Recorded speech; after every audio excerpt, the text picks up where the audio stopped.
I wasn't nervous until now.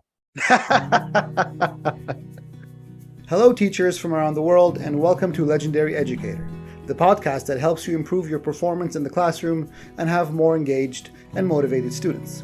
My name is Ramis Takawi. I'm a teacher and instructional coach, and I created this podcast because I'm passionate about education and about students achieving their highest potential.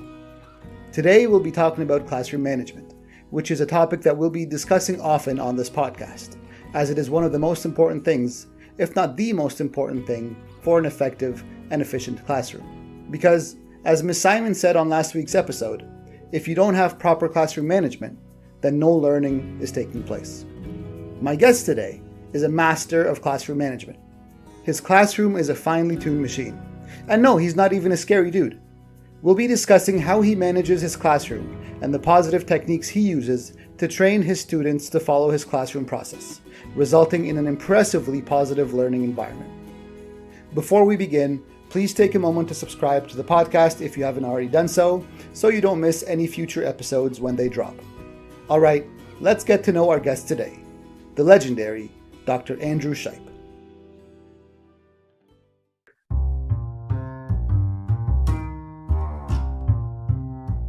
Hello, my name is Andrew Shipe.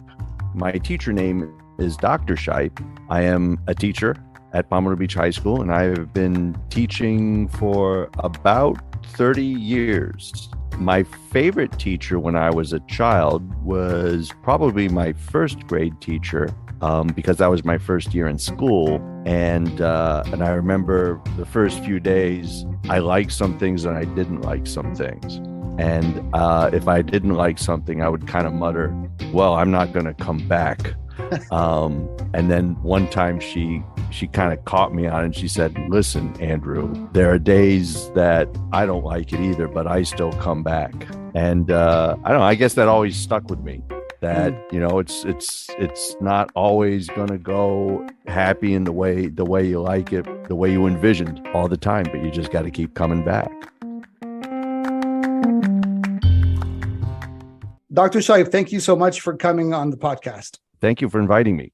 Before we dive in, let's get some inspiration from you. What led you to become a teacher, and why are you still going so strong? What's your origin story? I'm still going, and I hope it's strong. Well, I was working in advertising and marketing, and I'd had some experience teaching college classes, and I wasn't really feeling alive at my job. And I did some kind of presentation to my colleagues, and I really enjoyed it. It reminded me that when I was teaching the college classes, I felt really alive, like really present, really in the moment, very enthused, and feeling I was making some kind of difference. So I thought maybe that's what I ought to do. So I shifted my career, and after a few bounces, wound up here at Pompano Beach High School teaching English. And why are you still doing it after all these years? Well, I still feel very alive. It's nice getting just even the daily nonverbal visual feedback from the kids. And it's nice seeing their work and their work get better. So that keeps me coming back. I had the pleasure of attending one of your classes a few years ago. I remember that. Yeah, while I was visiting Pompano Beach High School in Florida. And there are a couple of things that I picked up right away. And the first thing is that your students seem to know exactly what to do. So I remember the class started out in some sort of a pair work or a group work where they were discussing something or looking for some, answers from their novel. And then you said something. I don't remember exactly what it was, but you gave some sort of a short and simple instruction. And then suddenly the entire class moved their desks together and they made a mock boardroom table. And I mean, this happened in a split second. Like, it took no time at all. And you started leading the class in a discussion about what I assume is what they were looking for in their books. And the second thing I noticed is that every student in your class was engaged. Every student put their 2 cents. Every student was actively participating in the classroom discussion. I noticed you did not repeat any of your instructions, only one time. No one was told, settle down or focus. Everything was calm and super systematic. How did you create this environment in your classroom? Well, a lot of that happens through repetition. So I was very fortunate. I was fortunate in general to have you visit the classroom. And I was very fortunate. It was a little past midway through the year. So, so they had been somewhat trained to know this is how I do things. And so that repetition just helps ingrain that in them. I guess on my part, being kindly rigid, if that makes sense. Like, sure. No, this is how we're doing it. This is how I do things. So I learned very early because I did not really have, in terms of education, a lot of formal training. So I picked up like a lot of different books and things like that. And very early, I remember reading something that said at the start of class, give the students a specific task so that they're engaged. And while they're on their task, you can take your attendance and do those administrative things that you have to do to run a classroom, maybe hand back papers or things like that. So that way the students know that they're expected to be in their place when the bell rings, and they should be on right then. There's no, hey, I'll give you some time to get into it. Hey, let me hold the door open for 2 or 3 or 8 minutes for somebody to show up late. So they know that they're going to be on. And as I've gained more experience, I think I've leaned into this even more in terms of get them engaged to do something and then use what they've done as the basis for discussion. And so I find myself kind of preparing less and less for those discussions because I give them, I guess, the tools, the strategies to come up with the questions for discussions. And I think that helps them be engaged in that, what you saw as a boardroom situation, because it's not some worksheet. I mean, I don't mean to dismiss worksheets, but I mean, it's not some worksheet that I've made or found. It's not, okay, this is what we have to talk about with this material. They, in a sense, get to drive the discussion. And after enough years of experience, I know some of the things that they're going to latch on to. There's still surprises every day, which I guess that's also what, to take to an earlier question, that's what keeps me coming back. I still get surprised in a good way by what comes up in discussion. So yeah, and I would say just the repetition of that. And I know that the texts I give them they're challenging, they're difficult. And part of my task in teaching literature is to teach them how to own it. Rather than, here's the interpretation you're supposed to have of this book. Now recite it back to me. It all kind of adds up. So with the pedagogical strategy, the classroom management strategies fit with the curriculum I'm teaching and the skills that I'm teaching. I'm getting a few keywords from you. I'm getting consistency, which is consistency in the instruction, where a student eventually is going to know exactly what to do because they've been doing it ever since the beginning of the school year. It's a programming, so to speak, right? Yes. Yeah, it's very, very important. And the kids need that. They need that sense of, okay, I'm in Dr. Shipe's class. It's Wednesday, it's 2:00, and this is what we're doing. Yes. No matter whatever's floating around. Okay, this is at least a sort of a home base. I mean, this is the environment, this is the culture, and exactly. And I know the expectations to follow. Yes, absolutely. And the second thing I'm getting is ownership over the material. They aren't working on, I guess, resources that are borrowed or materials that are printed. Instead, they are coming up with their own questions, with their own topics, with their own sort of basis for the lesson. Yes, absolutely. I'm very lucky that, especially in that class that you saw, and in the course, that the students who take that course are are generally very, very well motivated. The students in my school are very well motivated and very skilled. I find in some other classes that the students who are habituated to not taking that ownership, they don't do very well. They have a harder time adjusting to that. I don't know if it's quite right to say they want the worksheet. I don't know that they want the worksheet, but they want something that they can claim they don't have ownership of, because it's kind of an easy way out. It's an easy way out of responsibility. So that's part of being, I guess, kindly rigid. Yeah. Also. Is a part of your programming, so to speak, of the students, does it involve any sort of consequences / punishments, or is it just the expectations and the repetitions, especially early in the year? Well, that's usually just a quick little one-on-one, pull a kid aside. That often is enough. A consequence doesn't have to be a formal, all right, 6 lashes. Let me write your name on the lash list. A student will sometimes be very bold in the midst of other students and with an audience of other students. So just pulling them aside, having a little one-on-one. What would you say? Give us a sneak peek into that discussion. Ramez, could you sit over in the chair by my desk, and I'd just like to have a word with you once we're done with this part, once the whole class is done with this part, and then I'd sit down. So Ramez, I noticed that you're not getting your book out when I ask you to get the book out. Can you tell me what's the problem? I didn't hear you. Oh, okay.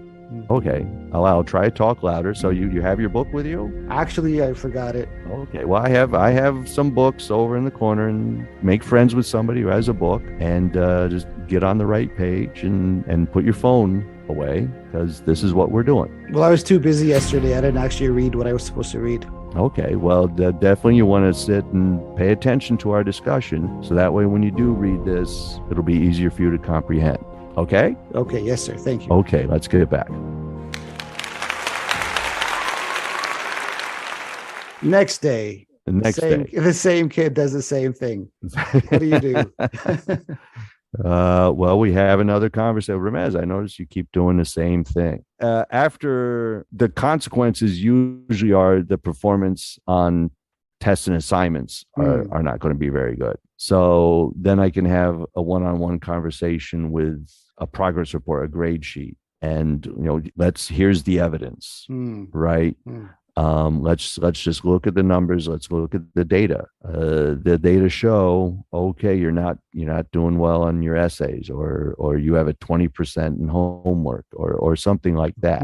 I put ownership, the responsibilities on the student, and often I have. I started doing this with detentions, which I wound up having less and less, but it's very nice. And it's also an idea I found somewhere. Just 3 questions. What's the problem? What's causing the problem? And what are you going to do to fix the problem? And so for a detention, rather than just have the kid sit there for a certain number of minutes or hours, or clean the blackboard or something like that, because just time doesn't necessarily do anything. I say, hey, if you can write out your answer to these 3 questions, your detention, and we have a conversation about it, the detention can be over in 5 minutes if you take it seriously. And then you have to take this home to your parents and get it signed. So at least the kid is showing to their parents, hey, I've had a problem. We're working out the problem. I know how to work out the problem. So I would do the same thing for a student who's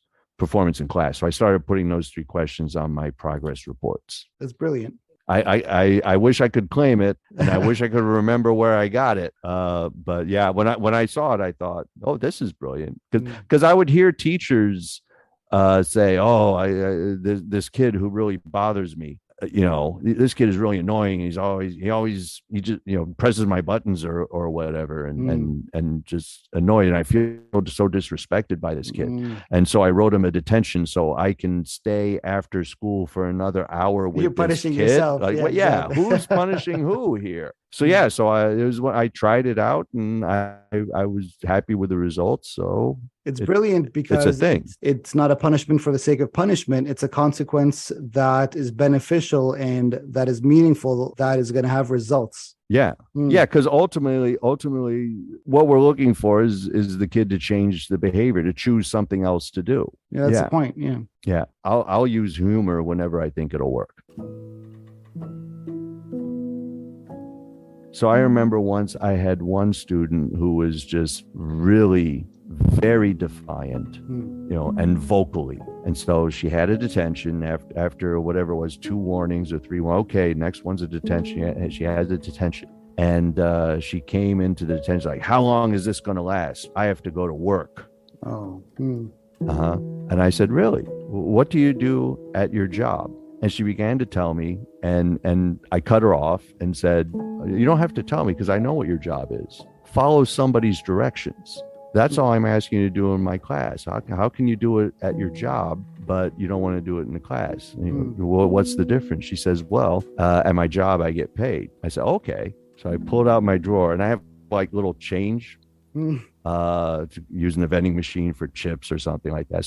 So I pulled out a nickel, 5 cents. I said, okay, here's a nickel. I gave it to her, and I said, there's more where that came from if you follow my directions. She just cracked up and laughed. And it was like a little breakthrough for her. And she not only did she become more compliant, I didn't have to pay another nickel. You broke some sort of a barrier. Something, yeah. It was some kind of some psychological breakthrough. Wall. Yeah, exactly. Yeah, that's fascinating. So, it's amazing sometimes as because I hear this a lot from teachers, that sometimes a student will come back and say something like, wow, you really helped me through something. I mean, and sometimes we know what we helped them through, but sometimes it's also like, really? Oh, well, hey, thanks for letting me know. I'm glad I could help.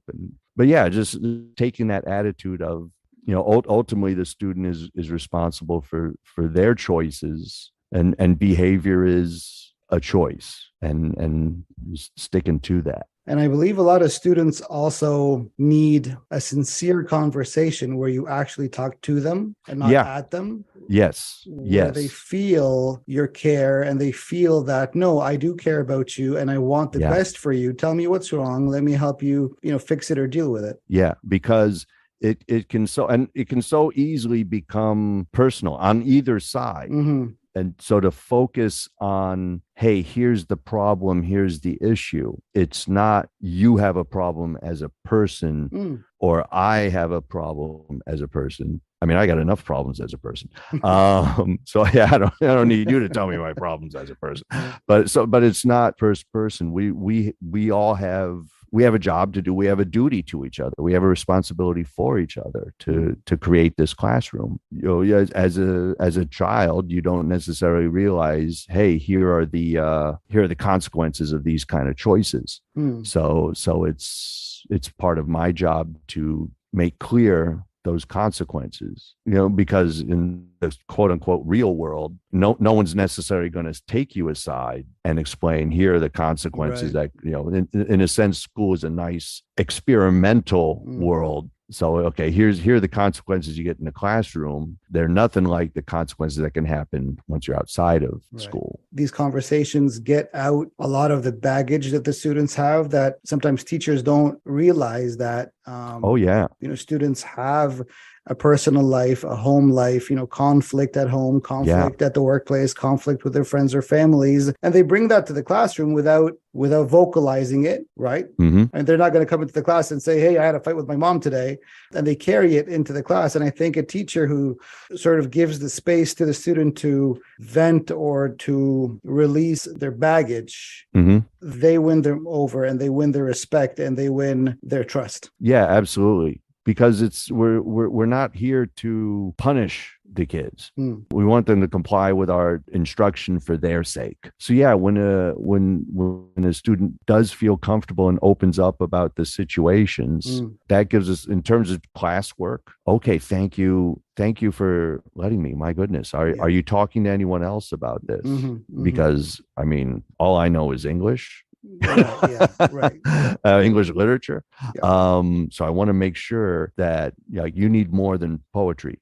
Are you talking to the counselors? If not, then well, I'm going to have a conversation with the counselors, just so you know. And now, okay, so you're having some issues at home that are preventing you from doing the schoolwork. So let's take a look at this progress report and let's see, okay, what can you do by when? Mm-hmm. I don't mind reframing deadlines and what needs to be made up and what I might excuse, like a small daily assignment. Yeah. I might, let me just excuse this because we're headed towards some big project kind of assignment or some big test. So let's talk about, all right, when can we get that done? And negotiation is not quite the right word, but yeah, in that kind of situation, it's okay. It's flexibility, right? Because every student is different. We understand that, and a little bit of flexibility on the teacher's end, that goes a long way. Yeah, that's the right word, flexibility, right? So that's, I guess that's the kindness part of kindly rigid. Exactly. Knowing when to lean more toward the kindness and when to lean a little more toward the rigid. I appreciate your time, Dr. Shipe, and the knowledge we talked about today is going to benefit a lot of teachers. That's what it's about. I will talk to you again. Take care, Ramez. That's our show for today. Let me know how you create your procedures in your own classroom and what kinds of challenges you face. And share this episode with a teacher friend who you might think will benefit from listening to it. My name is Ramis Tikawi, and this is Legendary Educator. Don't forget to rate this episode and subscribe. Thanks for tuning in. I'll talk to you next week.